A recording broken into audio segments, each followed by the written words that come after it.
I wrote to a scholar about this back in April, and I can read his quote on Psalm 84. Oh, cool. Well, yeah. Let's. I want to make sure. I don't know if he has anything after this. Yeah, I mean, I know he's going to refer to Revelations, but I think that's matter of fact. Yeah. Let's just go ahead. Let's go ahead and we'll take a look at. Let me get it pulled up here. Yeah, so, I did another TikTok video on Psalm 84 back in like April, and I wrote to some scholars to get like some feedback, like, hey, you guys like, you speak Hebrew, you have degrees in this. Do you think Psalm 84 is at all talking about Mecca? Mark Chavalas wrote back to me. He teaches at University of Wisconsin, and he said, while the meaning of Beka in Psalm 84:6 is not clear, either a place name or more likely a poetic expression for sorrow or tears, it is most certainly not connected to the place name Beka in the Quran, a term associated with Mecca. They are not linguistically nor historically connected. Beka is not mentioned until the 8th century AD, well over a millennium later than the Hebrew Psalm. Further, there is no good geographical evidence that the psalmist referred to a geographical toponym in distant Arabia. So, like, there's not a Hebrew Bible scholar alive who is reading Psalm 84 and goes, this is talking about Mecca. It's only Muslim apologists, desperate to find evidence for the religion. They read it into this one single word and then take things like spring out of context, take things like the highway out of context, and then ignore things like it says Zion. Like, that's the only people who make this claim. No scholar alive who studies the Hebrew Bible will say the Hebrew is referring to Mecca. It probably didn't even exist at that point in time, and if it did, it was a very, very small town. Yes, it's not even on like ancient maps and so on. And yet they think it's this pilgrimage site that they're talking about in the Psalms, and that the Jews are going there. They're going to Mecca for pilgrimage. But it's absurd. It's insane. Absurd. It is absolutely ridiculous. All right, let's go and take a peek here, ladies and gentlemen. So here we have Psalm 84. Psalm 84. Oh, Lord Jesus, help me. How lovely is your dwelling place? Verse 1. How lovely is your dwelling place, Lord Almighty. Now, would that have referred to Mecca, do you think? Oh, obviously, because that's what Abraham built. It says it somewhere in Genesis 69. Yeah, somewhere in there, 47. Somewhere. How lovely is your dwelling place, Lord Almighty. My soul yearns, even faints, for the courts of the Lord. That almost sounds like the temple. Yeah, that almost sounds, that's interesting. My soul yearns, even faints, for the courts of the Lord. My heart and my flesh cry out for the living God. Even the sparrow has found a home, and the swallow a nest for herself, where she may have her young, a place near your altar, Lord Almighty. Oh, there we have altar again. I wonder if that's talking about the Kaaba. A place near your altar, Lord Almighty, my King and my God. Blessed are those who dwell in your house. They are ever praising you. Blessed are those whose strength is in you, whose hearts are set on pilgrimage. Now, he said that the word there is is hagdi, and that this is the Hebrew equivalent of hajj. You're saying that word is not there. Mesilah is what I believe it is. So not even the word. He just made that up. Yeah. Totally made up, ladies and gentlemen. But if your followers are not going to bother to look up anything you say, even though all you'd have to do is grab a concordance, pretty easy to do. You've got them online. You can go to sites like Bible Gateway and so on, and you can look up these words. Matter of fact, you can look up these words in all kinds of places. You don't. Why? Because the moment you do, you're on your way out of Islam. You're not going to be nodding in agreement to everything this guy says.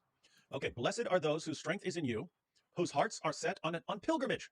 So this is some sort of pilgrimage. Oh, wait, aren't Muslims the only people ever who took a pilgrimage? This must be talking about Mecca. And oh, look, we've got it right there in the next verse.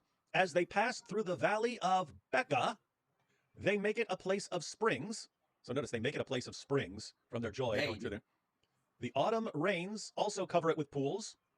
They go from strength to strength till each appears before God in Zion. Wait a minute. Hey, IP. It doesn't say that Beka is the destination. It's they pass through the valley of Beka on their way to Zion. They go from strength to strength till each appears before God in Zion. So they're on their pilgrimage. They go through the valley of Beka until they get to Zion. Now, wait a minute. According to the Sheikh, it was talking about a pilgrimage going to Mecca, which supposedly is Beka. Now that we're actually looking at it, it says they go through the valley of Beka on their way to Zion. Mm-hmm. You catching this? In the valley of Beka, it's either a poetic expression. When it says like they make it a place of spring, it refers to them crying, because the word Beka, the root word, refers to sorrow, crying, or tearing. However, some scholars have suggested it might be referring to an actual place that's mentioned in 2 Samuel 5:23, where it mentions balsam trees, and David is in this area, and I believe he's going to fight something with regard to the Philistines. So it could very well be an actual valley that has balsam trees, and that's what this psalm is referring to. There is not a scholar alive that thinks that Jews would leave Israel, go down to Arabia, to Mecca, and then to journey back up to Zion. Yeah, let me go ahead and check this out. Maps, directions, Jerusalem. You got to go through Mecca. Mecca.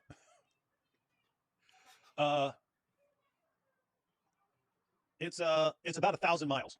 Oh, it makes sense. Easy. So it's about 1,000 miles. So according to the Sheikh's theory here, since you go through the valley of Beka, and he says that refers to Mecca, on your way to Zion, which is in Jerusalem.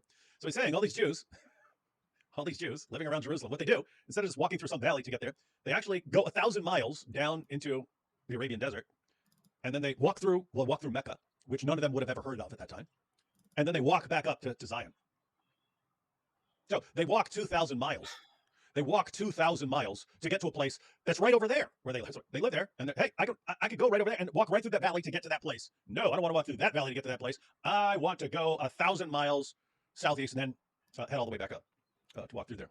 He's also saying they're going to Mecca, but the actual verse says they're going through a valley of Beka. Mhm. Again, either a poetic expression or it's an actual valley mentioned in the book of Samuel.